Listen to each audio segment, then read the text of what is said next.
Did you start it? I didn't realize you started it. I was just saying that the caramel sounds amazing. You're listening to Where We Are, a weekend conversation on faith, politics, family, and culture, hosted by me, Michael Ware, and you've already heard Melissa. We bring our wide-ranging experiences in politics, ministry, and nonprofit life to bear as we discuss the issues of the day. On this week's episode, we're going to check back in on sports gambling and the legalization of marijuana. How's it going? This is Where We Are.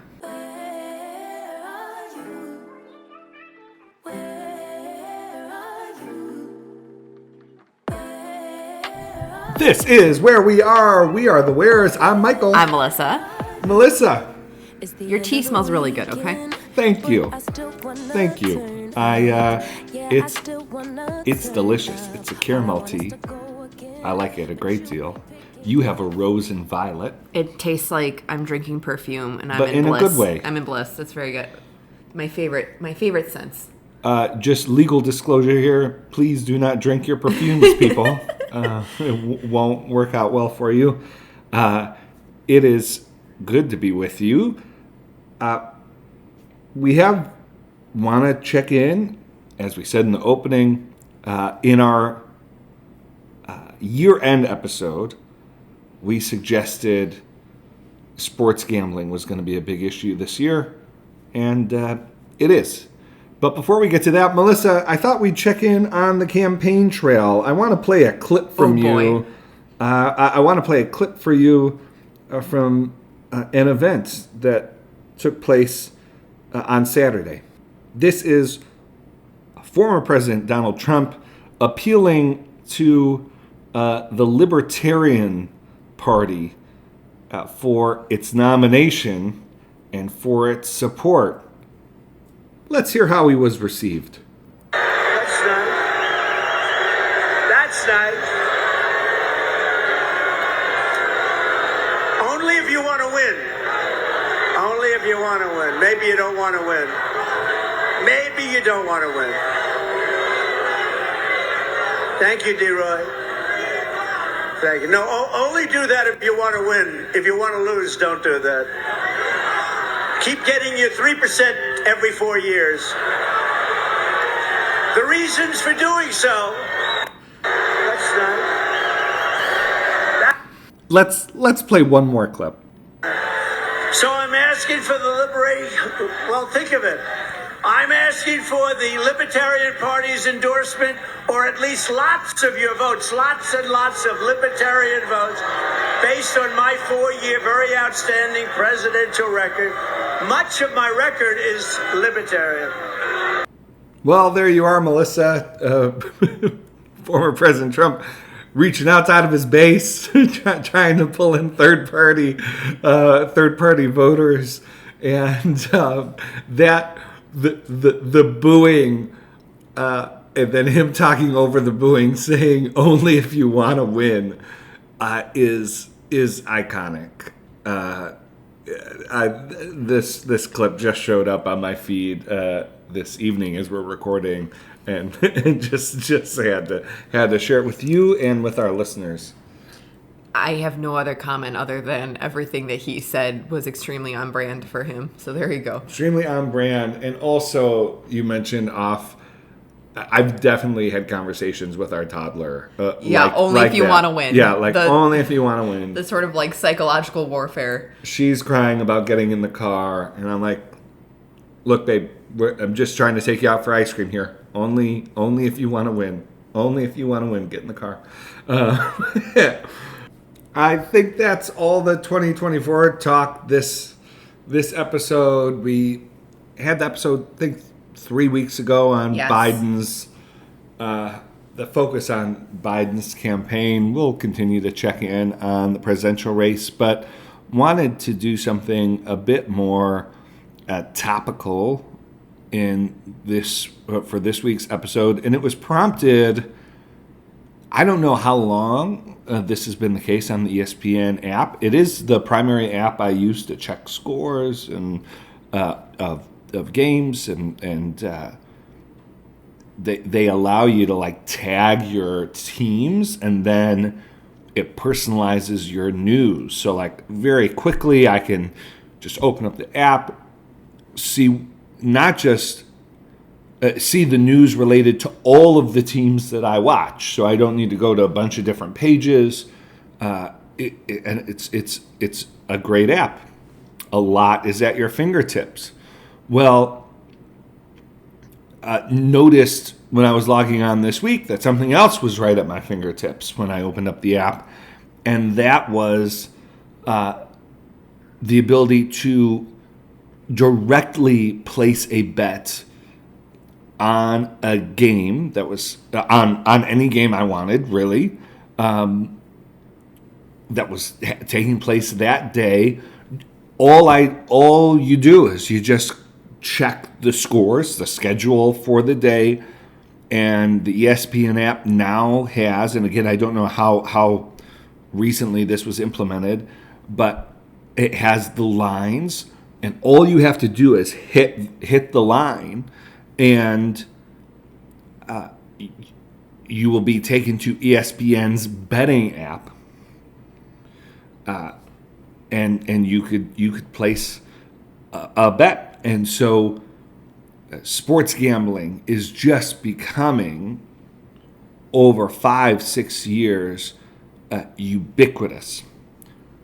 The technology to make it easily accessible, to suggest that if you aren't betting, are you even really fully participating in the sport? Betting is now presented as an integral aspect of following the games. Now, I know like folks will say, well, that's, you could always go to the sports page and check the who was favored and what Las Vegas was saying. I think that's true. What has changed is, again, how ubiquitous, how easily accessible, how pervasive not just the talk about sports gambling is, but the how quickly you can go from thinking about gambling, thinking about, I feel like, Boston should win by more than that, to being able to place a bet within seconds, literally. This is an incredible change. It's a change that was largely precipitated by a Supreme Court decision in 2018. And I'll be honest, I was not aware before researching for this episode exactly what the history was, but there was a 1992 law on the books, the Professional and Amateur Sports Protection Act. This law essentially prevented states from legalizing sports gambling, with some exceptions. So horse betting has generally been legal.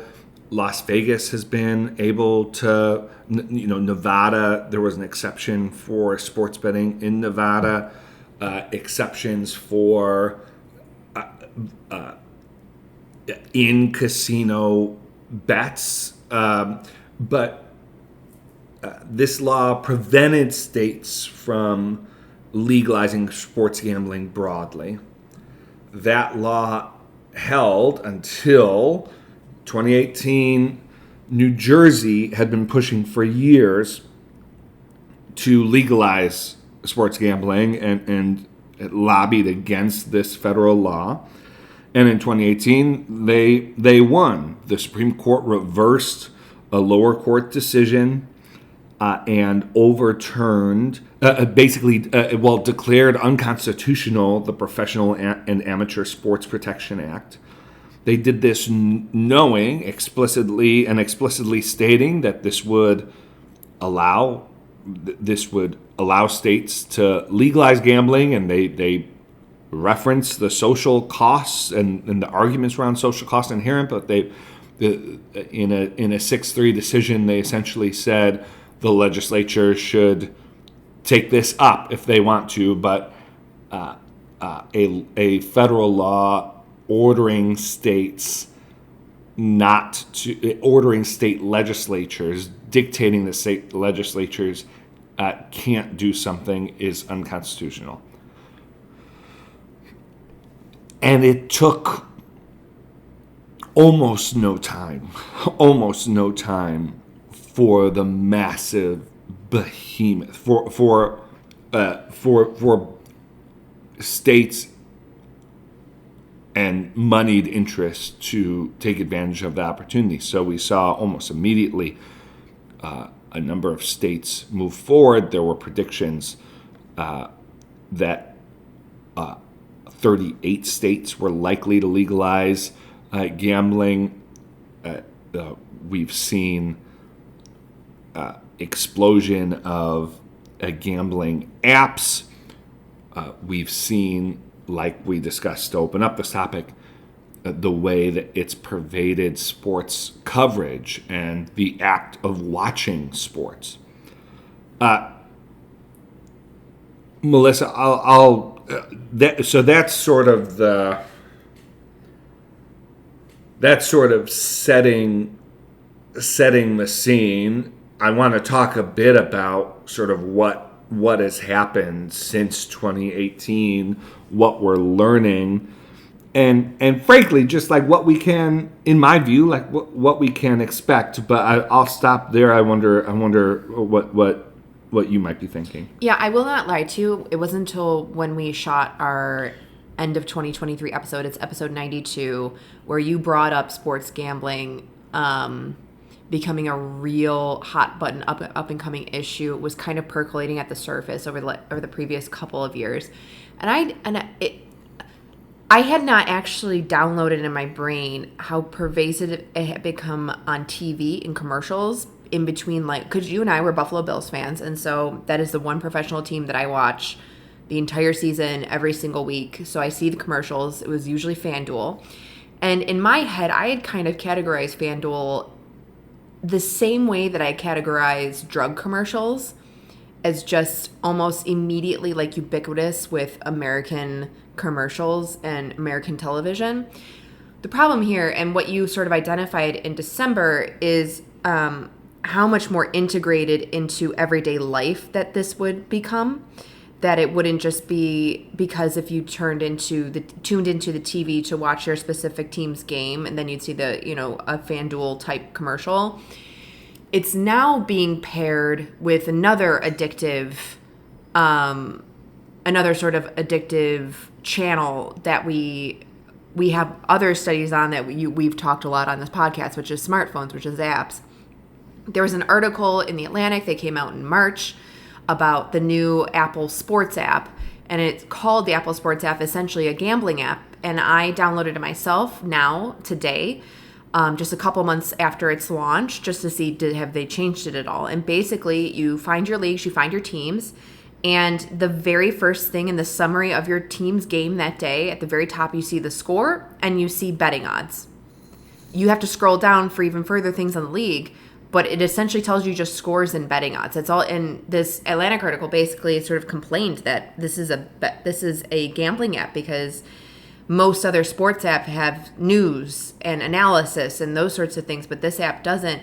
And there have been quite a few articles released since December. There's been even the GRIT Act proposed by Senator Blumenthal in Connecticut over sports gambling and its problems. And Blumenthal himself, during March Madness, released a sort of call to action to these gambling companies, asking them not to target problem gamblers, so people who are already addicted to gambling, to stop exploiting and targeting and taking advantage of people who are already dealing with like a casino type gambling addiction, not just like a sports gambling addiction. And there have been other articles written about this becoming an even bigger problem, especially the combination between the sort of addictiveness of smartphone apps in general and sports gambling. Alex Shepard wrote in the New Republic just last month in April about how sports gambling has become one of the biggest problems in our society, and that no one's really doing anything about it.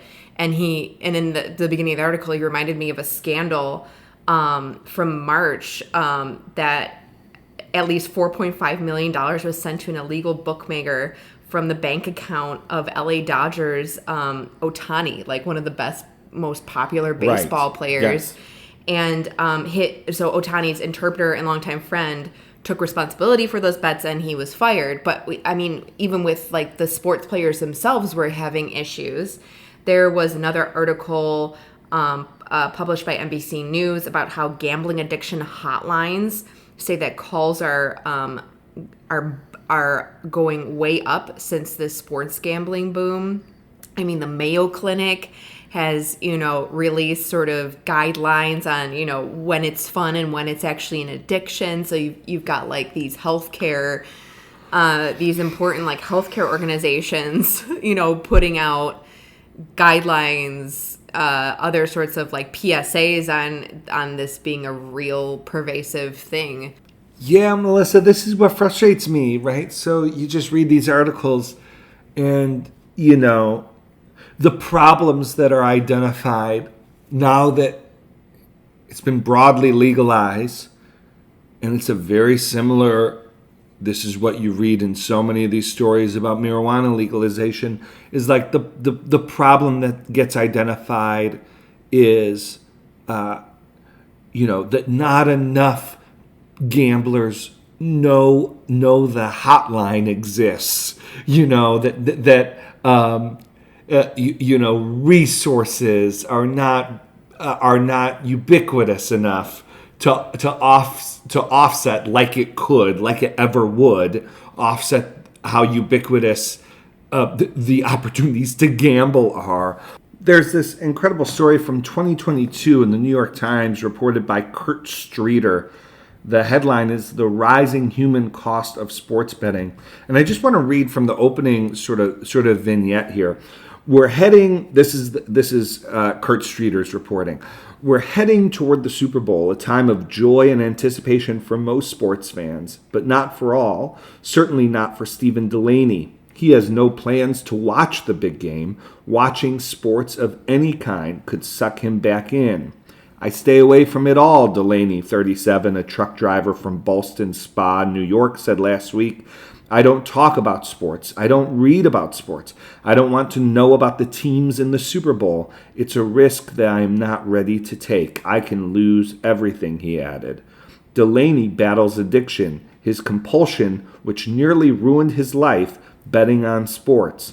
He is hardly alone. About 2% of Americans, roughly 6.6 million people, struggle with gambling addiction, according to Keith White, executive director of the National Council on Problem Gambling. A growing number bet on sports. The floodgates opened in 2018 when the Supreme Court cut down a 1992 federal law that limited sports betting primarily to Nevada. Now, about 30 states, plus the District of Columbia and Puerto Rico, allow sports gambling either online or in person. That means about 30% of Americans can place a legal wager on the Super Bowl where they live. So, Mr. Delaney he doesn't even want to know what teams are playing in the Super Bowl. But let's imagine the person who does not make that decision, but just says, "I'm not stepping into who made the decision, I'm not stepping into a casino ever again. I avoid. I try to avoid. I turn off the TV when segments about the betting lines come on, but now." You can't even check the scores on your app. Not only being presented with information about the lines on the games, but being literally a click away from placing a bet yourself. Yeah, just another thing to add into this discussion as well, that I think there's so many connections to be made, but with just the issue of gambling problems, and especially with sports gambling, we have studies about what sports teams do, whether professional or even like, you know, a league below professional, in smaller cities, smaller towns, or towns that where the socioeconomic status is a bit lower, or it's like a Rust Belt city type situation or Rust Belt-esque type situation, that sports teams actually provide a lot of identity for a lot of people in places like this, in villages, towns, and cities like this. It's not just in the U.S. as well. You and I have actually witnessed in the U.K. What sports teams can do for Absolutely. like for people's identities, and the University of Buffalo, and then there's been a ton of studies over the past like 10, 20 years on gambling itself and who is most likely to gamble. And who is most likely to gamble are people of a lower socioeconomic status. They're the ones who are most easily exploitable in this area. The University of Buffalo in 2014 found that people in poor neighborhoods are twice as likely to have gambling problems. And so I feel like this, for cities where sports teams are a part of like the identity, sports teams are a part of the fabric of life, coupled with any sort of like economic class issues like this, and how gambling targets and exploits people of a lower socioeconomic status, it also is, it shows just how much more pervasive of a problem policy-wise that this is, that since 2018, since this legislation, we're already seeing the dominoes falling, the negative externalities coming out of that Supreme Court decision, and policymakers, the ways that we tackle these things are actually pretty complex and related to things like class and social class and things like that. Yeah, and right, one would, I just find it interesting. You would think that the growing awareness of mental health and the growing sort of the sort of idea that things like sports, like addictions generally are, and I don't necessarily agree with this in total, but it's become more popular to argue that addiction is not really a choice, right? Mm-hmm. It's a disease. Yeah. Like, there's a direction that society could go based on that kind of understanding, to say, well, we're going to significantly limit access to these things because for a significant percentage of the population, if they have access, mere will alone is not enough for them to resist destroying their lives. Instead, what we seem to have done is say,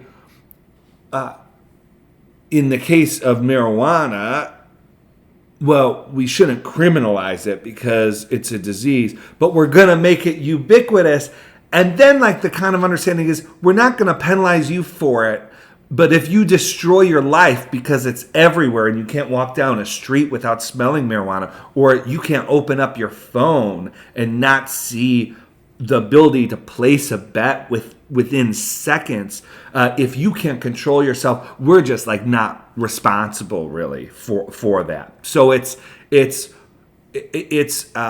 license. So there isn't going to be a social stigma against these things, but we also, knowing that people are prone to addiction, knowing that 6.6, according to this New York Times, 6.6 million are at risk of destroying their lives like readily because of sports gambling.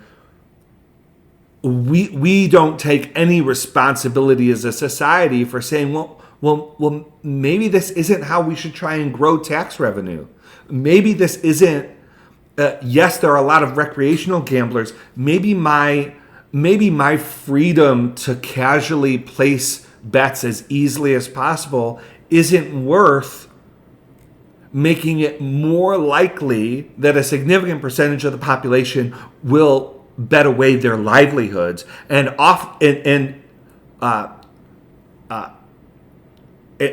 all too often like their life. So like the social costs of gambling are things like suicide, family costs like divorce, separation, child abuse and neglect, domestic violence, regulatory costs related to government oversight of gambling in the gambling industry, social service costs, unemployment, treatment costs, illness related to pathological gambling, bankruptcy, business and employment costs, as I mentioned, suicide. And so at some point we just need to face the fact that in the face of those social costs, which we know, like we just know they're the result, like these social costs will increase the more readily accessible gambling opportunities are. We have to face that on the opposite side of the ledger, we justify these things on the basis of tax revenue.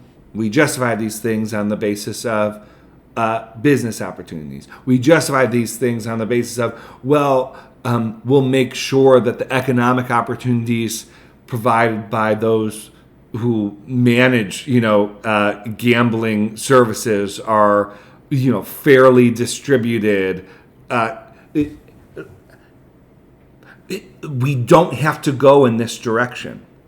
Like we do not have to live in a world where Apple and ESPN have gambling apps, and you can't watch a pregame show without people advising you on the safest bets to take. But that is the choice we're making now. On the marijuana side of things, can you just go into like how you're relating that particular conversation to this one? Just because I do have some thoughts on the legalization of marijuana, because in some ways it's difficult as well, because I mean, it's not like I feel it really sit neutral on this issue. In the end, like I think the legalization of marijuana from like a public health perspective, from a lot of other perspectives, is no bueno, no good. But then I think about how the family separation and all kinds of damage that the making marijuana illegal and some of the incarceration responses that we've had to it, where mothers and fathers are put in jail for 10 years for a single bag of marijuana. It's separated from their kids, and like how that is in the over incarceration of our society, a lot of it having to deal with marijuana. So you have some like really insightful views on this particular issue. How are you relating it to this one? So just two things. The conversation about legalization is separate from the conversation about criminalization. Yes. So to address the carceral issues, we'd have to have a separate conversation, which I also think is worth having, to be honest. Absolutely. But to decriminalize does not mean that you need to make it legal. Mm-hmm. I'd also say there's just it's so marijuana convictions have always made up a relatively small share of the incarceration rate. Ross Douthat wrote about this and cites the work of Charles Fane Lehman of the Manhattan Institute. Don't agree with him on everything, but just Lehman argues that there's not good evidence that legalization reduces racially discriminatory patterns of policing and arrests. Yes, cops can use marijuana as a pretext to search someone they suspect of a more serious crime, but with marijuana made legal, they find another pretext. Mm-hmm. So there's not a ton of evidence that the legalization of marijuana, the legalization has, in particular, not to mention, the criminal decriminalization has made a significant dent in carceral problems and over incarceration. I'd say that the reason why I put the two together, and they're very different, so I don't put them together in every way, but I think the ways in which they're similar is that they both, decriminalization of marijuana and the legalization of sports gambling, are both individualistic, in my view, individualistic sort of libertarian impulses of sort of let people do what they want. If they can't handle it, that's their problem. I really, Ross doubt that in this column, legalizing marijuana is a big mistake, groups them together as well. I'll read from the end of the article here. Doubt that writes, but eventually the culture will recognize that under the banner of personal choice, we're running a general experiment in exploitation, addicting our more vulnerable neighbors to myriad pleasant-seeming vices, handing our children over to the social media dopamine machine, and spreading degradation wherever casinos spring up and weed shops flourish. With that realization, and only with that realization, will the squares get the hearing they deserve. And there he's just referring to. He argues that legalization of marijuana basically advanced on the notion that it was to be a square to oppose it. Like, why would you oppose people getting high every now and then? Don't be a bummer. Well, one of the reasons to be a bummer on that is, contrary to some of the early evidence that was coming out of Canada in the wake of their legalization, 2021, all the studies were showing no linkage between the legalization of marijuana in Canada and traffic incidents. A couple years later, that looks quite different. Now there seems to be growing evidence that marijuana usage is significantly linked to a rise in traffic in traffic accidents and traffic deaths in Canada. There is growing concern about linkages between marijuana and a rise in diagnoses of schizophrenia, especially among young males. I think that there's reason to be concerned about its effect on the workplace. So the data's not only in. This is why Ross Douthat calls it an experiment, because we're running it. We'll kind of see where this goes. I do just kind of think there seems to be so much effort to hand wave away just what I think is just like a basic impulse, which is marijuana is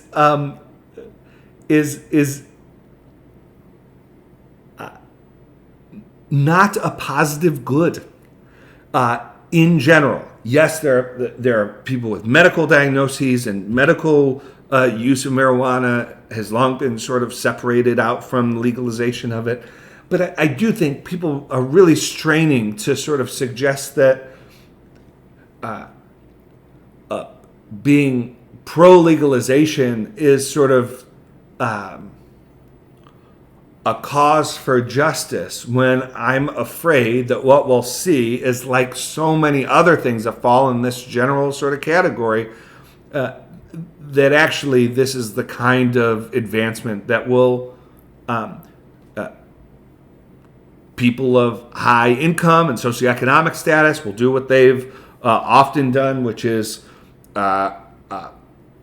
smoke weed and be fine and go on to, in between their, their jobs on Wall Street or whatever. But it will be folks who are already struggling, who, because of how prevalent marijuana is, and to go back to sports gambling, will face the consequences. And I would encourage folks to at least check out Ross Douthat's article. It's from May 17th, 2023. The headline of the column is "Legalizing Marijuana is a Big Mistake." And so, Melissa, I don't feel like on legalizing marijuana, it's not that I feel 100% confident that this will be an utter disaster. I think my kind of approach to these kinds of things is it has the potential to be a disaster. And when the rationales are things like, oh, it'll open up a powerful new economic market, I don't know. I look at history and just think, is it worth it?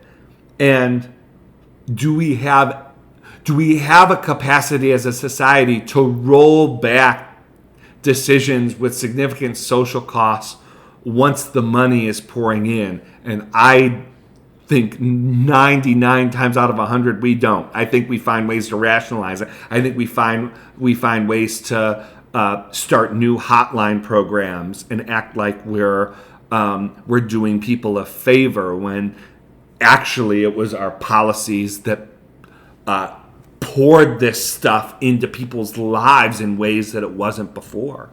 Look. It's just.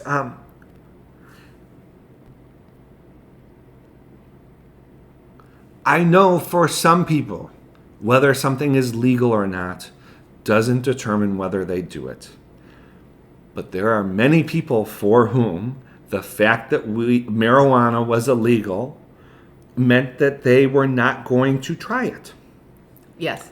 And they were not going to open themselves up to that. Now that it's legal, you are taking away a powerful sort of tool that people, especially young people, have to not do something that, again, we really have to strain. Outside of medical applications, we really have to strain to make a positive argument for marijuana, that this is contributing something to people's lives. As I say that,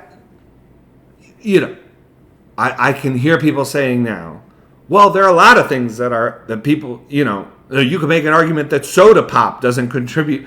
Well, okay, let's see how this experiment runs. But you can take examples like this September 2023 research paper on the economic benefits and social costs of legalizing recreational marijuana as an example of, I think, the kind of rationales that you'll see moving forward. I'm reading from the synopsis of the paper here. These are the researchers.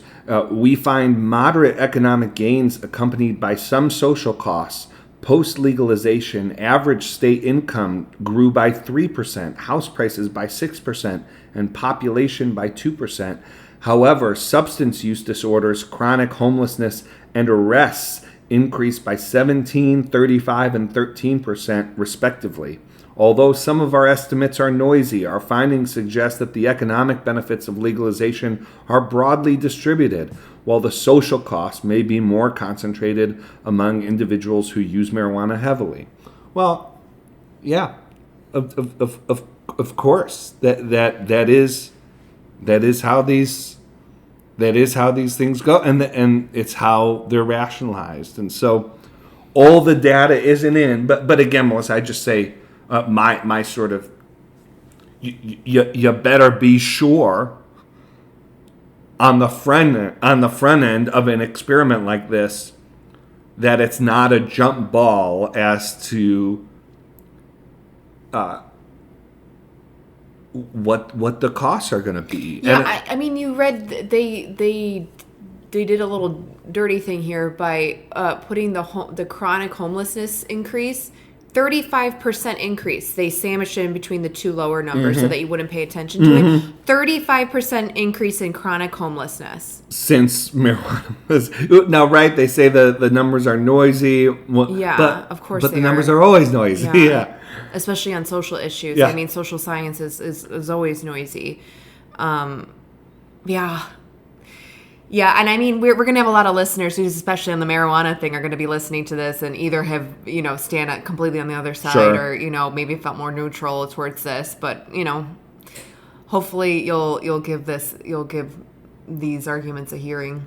Well, yeah, and I just say, again, take out, I think there's a whole argument that could be had about the criminal justice implications. But again, we're not talking about criminalization of marijuana here. We're talking about legalization. I think what I'd ask folks to consider with this and with sports gambling, which is, do you feel strongly enough about the benefits that these things offer to society to offer up even the risk of the social costs?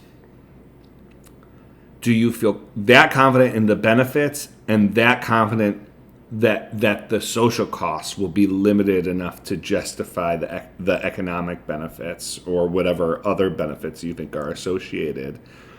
I just want to point out that that's actually a really great evergreen question to ask yourself when you consider basically any policy issue. Right. But I do think people get off the hook by saying, well, we'll... And often the way these things are done is, the bills to legalize sports gambling or the bills to legalize marijuana in the state. Well, we included a $5 million,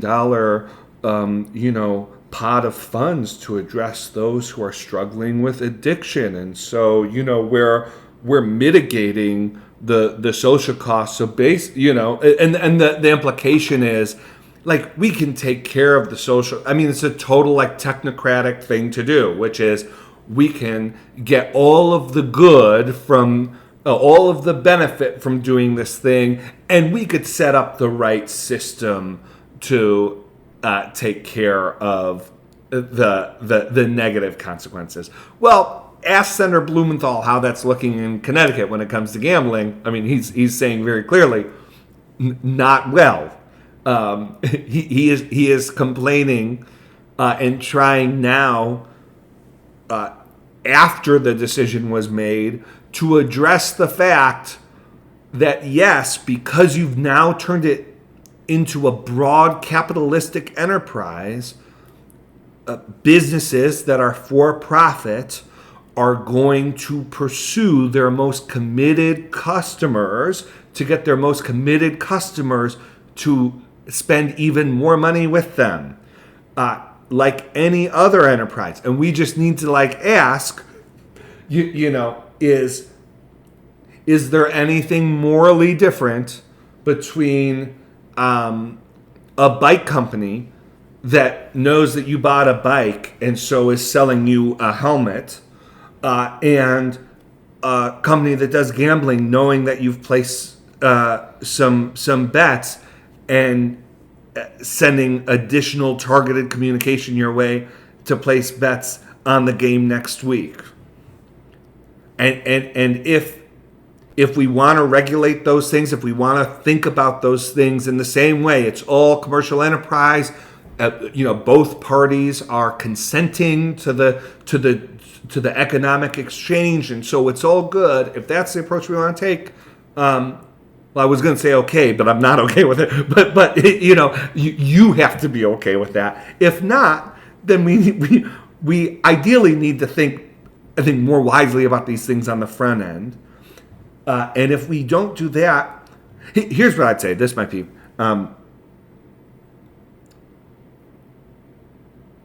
There are a lot of Christians in sports, a lot of Christian anchors, a lot of Christians with a lot of influence in sports.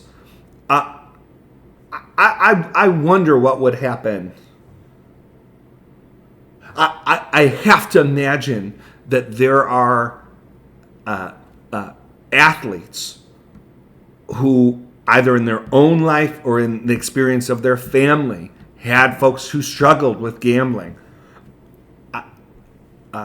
I'm sure the corporate sponsors wouldn't like it, but in the age of activism we're in, I wonder what it would be like if in some pregame interviews we had athletes and we had anchors saying, I don't think you should bet on this game. I don't think gambling is good for you. I know that we just aired an ad from DraftKings. I know that we just had a segment on betting. My personal opinion is this is not good for you and it's not good for society. I mean, we have folks talking about a whole range of issues. What would happen? I'd be interested. I mean, like Ernie Johnson. How does Ernie Johnson feel about the fact that he's every night he's now drafted into promoting something that, like, you just have to know this segment could be the thing that breaks a family apart. Like, this segment could be the thing that pushes someone over the edge. And do we really want to do that at the bidding of so ESPN could make a couple more $1 billion? I don't have anything in response to that because I think you just brought it home. Let's end it there. Let's end it there. We'll try to include these articles and studies that we talked about during the episode in the episode notes in case you're curious or want to go read more. All right, friends. Thank you for listening to Where We Are. Bye.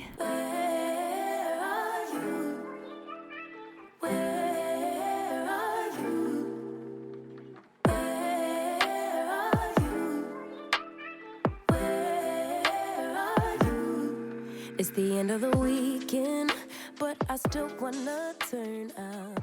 Yeah, I still wanna turn up. All I want is to go.